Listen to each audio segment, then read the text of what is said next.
Assalamu Alaykum wa rahmatullah. How are you guys doing today? For those returning subscribers, Oh, brother, this guy stinks!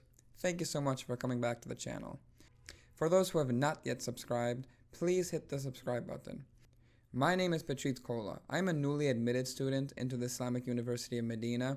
So since I finished the entire process of applying, post-application, getting the visa, I just wanted to show you guys how to apply, what are the steps involved, and all the hurdles you guys have to go through. So let's take a look. For starters, let's look at who can apply. There are 3 criteria for this. For one, you have to be Muslim, obviously going to Saudi Arabia, into the Islamic University of Madinah. So, yeah. 2, you have to have finished a high school. You have to have a high school degree, diploma, transcript, all that. And thirdly, you have to be under the age of 25. They have the cutoff of 25. Now, there are students who did get in when they're 27, 28, even 30. However, those are exceptions, not the norm. It's very hard if you're over 25 or you're 25 to actually get in. For instance, I actually finished university and then I applied to the Islamic University, and I got accepted, and it was good because I'm only 24. However, I have some friends who are 26, 27, and just because of their age limit, they got accepted and everything, but the country did not give them a visa just due to their age limit. So keep that in mind. Now, let's get into the right documents. What are the documents that are needed in order to apply? Well, I'll give you the list right now. You need a copy of your passport, a passport photo from Walgreens or whatever, your diploma, your transcript, medical report, letter of recommendation, and testimony of conduct. Now, the medical report, that's pretty simple. It's basically just a physical you do at a doctor and a note stating that you are physically fit to study overseas. Literally just a note. Just have your doctor write down, he is physically fit to study overseas. It's that simple. And the testimony of conduct. Now, some students say that you can get this from like a boss, an employer, a principal, an imam, stating that you have good conduct, you have good manners. But from what I've heard and what I did, you have to have something more official. So I went and I did an FBI background check, which is at Accurate Biometrics. That's what I did in Illinois. Different states have different things. And it is a fingerprint. They check your fingerprints and check for any criminal background record or you've been to jail. That's essentially it. Sorry, I totally forgot that you also have to submit your birth certificate, a copy of it. So yeah, just keep that in mind. Quick side note, for converts, or as they're called, reverts, you guys have to present a note from an imam or a masjid stating that you did take the shahada and you are a Muslim. Now, this is actually a little bit weird because, for instance, my name is Petrit. There's no P in Arabic. My name is actually not Arab at all, and I'm not even Arab. So I didn't have to provide for that, and I did get accepted. But I'm assuming that, if your name is not Islamic, it's better to be safe than sorry. And lastly, these documents need to be translated in Arabic. All these documents need to be translated. Now, how do you get these translations? Well, some people go to their imam and they do it for them, or go to a notary or anything like that. It depends, different states, different places. It all depends for other people. Now, once you got all your documents, let's get into the application phase. Now, I put the website link down below in the description, but if you just go on Google and type in Islamic University of Madinah application, it'll be the first one on there. You click on that, you click the language you want, and on the right side, it'll show new application. You click on that, you sign up, you register, you put in your email, your name, and password, and all that. Now, once you do that, it'll take you to the page where you submit all your documents. Now, I would like to show you guys that. However, the application is actually closed. So once it opens up again, I'll do an update video, inshallah, showing you guys how it looks and how to do it. But if you've ever seen a college application system online, it's essentially the same thing. It's not that complicated.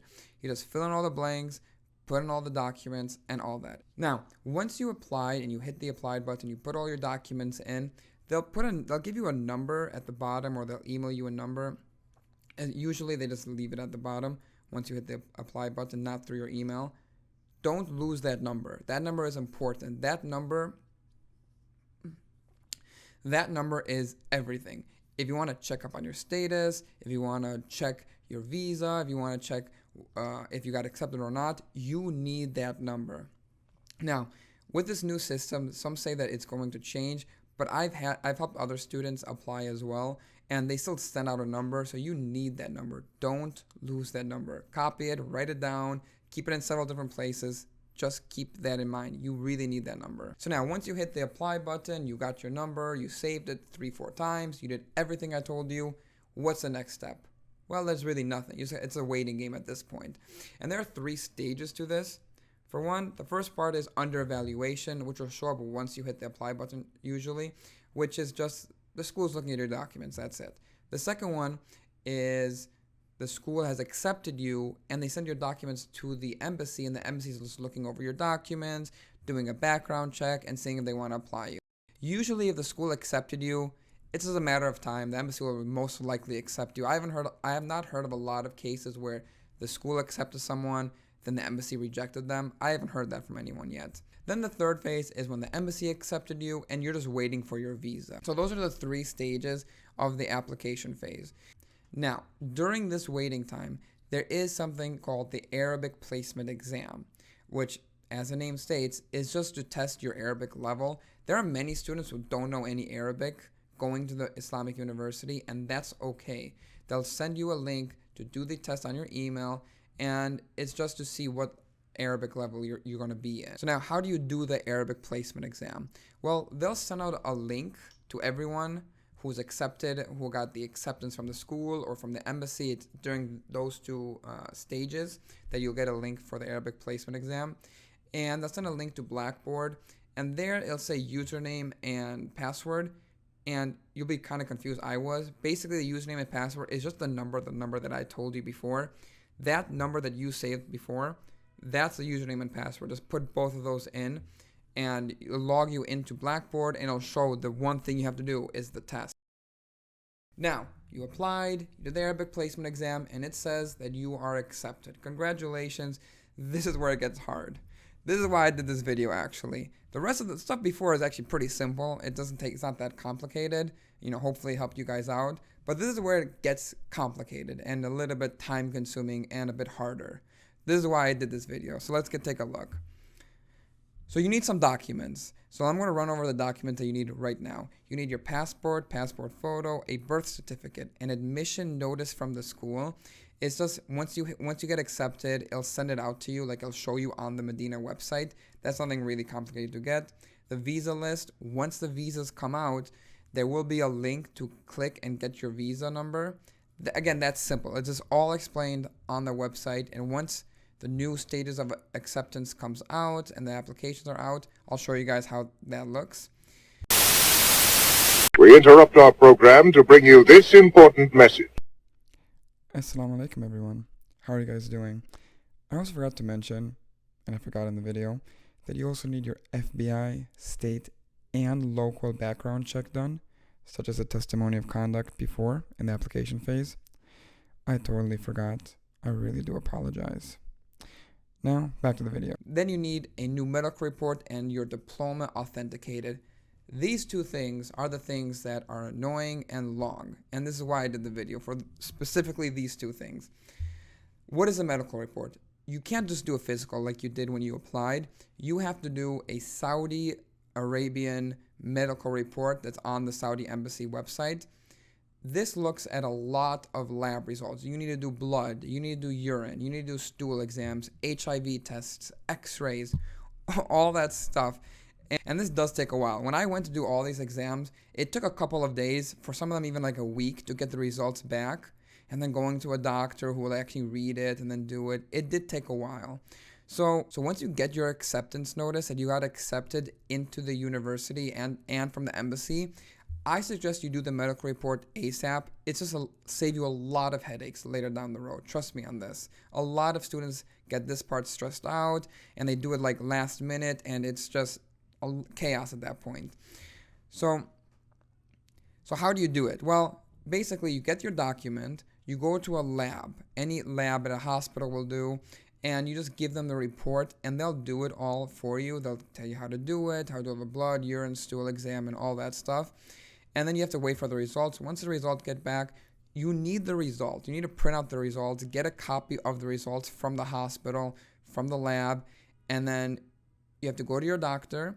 show them. They'll fill it out for you. They have to write down their name, their number, sign it, and all that stuff, saying that you are physically fit to study overseas. Now, you need 3 copies of these, but it's not it's not 3 copies of an original. You need 3 original copies of this. As in, print out 3 copies of these, give them to your doctor, and he has to fill out each of those with ink.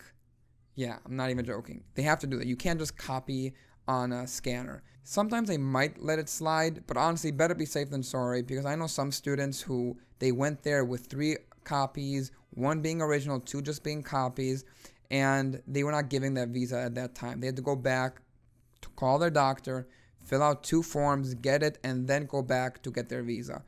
So just trust me on that. You have to do that. Now, the other annoying part, the diploma authentication. What is this? Well, basically, the school just wants to look at your diploma, your transcript, and see if it was actually a valid school you went to, if you were a student there, and how you were as a student and all that. The reason why this is annoying is because, for one thing, you have to wait till your visa number comes in, which does take a while. But once your visa number does come in, school starts in literally a month or less than that. So that part just comes in really quickly. And the other reason why this part is really time consuming and annoying is because in order to do the diploma, to get your diploma authenticated, your documents need to be sent to the Saudi Arabian Cultural Mission in Fairfax, Virginia. I'll show the address down below in the description. Now, the issue being is if you send it by mail, they will take a very long time to get back to you. Trust me on this, a very long time. I know students who they waited 1 month to get their diploma authenticated.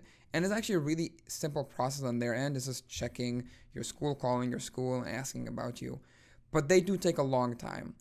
What I suggest you guys do is simply go to Fairfax, Virginia, to the Saudi Arabian Cultural Mission, and give them your documents. Now, what are the documents that are needed in order to get your diploma authenticated? Let me tell you guys. You need your diploma, an original copy, not a copy of your diploma, not a scan, your original diploma. So get that from the school. Your transcript, again, an official transcript, not a copy. You need an authorization letter allowing the Saudi Arabian Cultural Mission to check your grades, to check on you from the school. I'll put the PDF down below. It's a really simple form. Just sign your name and your date and all that. The Medina acceptance letter, which again I told you guys, it's just on the website and you check with the number that you got. A copy of your passport and visa, and a note from the school with the name of the school, the number, and the name of the counselor, and the email of the counselor, because they need to get in contact with the counselor of the school to ask about you. A quick side note. If you went to a private school, you have to give them the school's accreditation. Usually private schools have those on their website. Just type in your school accreditation, and it'll be like a PDF file or JPEG or whatever it is. If not, you got to ask the counselor for it. They really do need that. Now, my advice to you to quicken this process of the diploma is travel to Fairfax, Virginia, go to the Saudi Arabian Cultural Mission in the morning, and do it there live in person. It's a lot quicker. When I mailed them all my documents, they told me it will take at least 1 week to get it accredited, at least. And school for me would start literally in a week and 2 days. So I was a little bit worried. So what I did was I mailed it to them. Then I traveled a couple of days later, and I went there and I talked to the person who was doing the accreditation. And I told them, school's starting up. I really need this done today. Could you please help me out? And literally within 30 to 40 minutes, she came back with all my documents accredited with a stamp and everything. So now you got all your documents. You got your medical report with the labs attached to them. You got your diploma authenticated. You got all your documents. Now, where do you get your visa? Well, all students have it differently, but majority of them get it from New York. It'll pop up on the Medina website where your visa will be at, but most students get it from New York. Some get it at Washington. Now, from what I've heard, if rumors be true, the New York one is a lot easier to get your visa. And basically, if you get it at New York, say alhamdulillah. If you get it at Washington, better make a lot of dua. So the process of getting the visa is pretty simple. You just go there in the morning at the embassy or the consulate section in New York, give them the documents, or an agency will give them your documents depending on what restrictions they have. And by the afternoon, by 2 or 3 o'clock in the afternoon, you'll get your visa and your passport, inshallah. And that's it. That is it. That is the entire process of applying to the Islamic University of Madinah.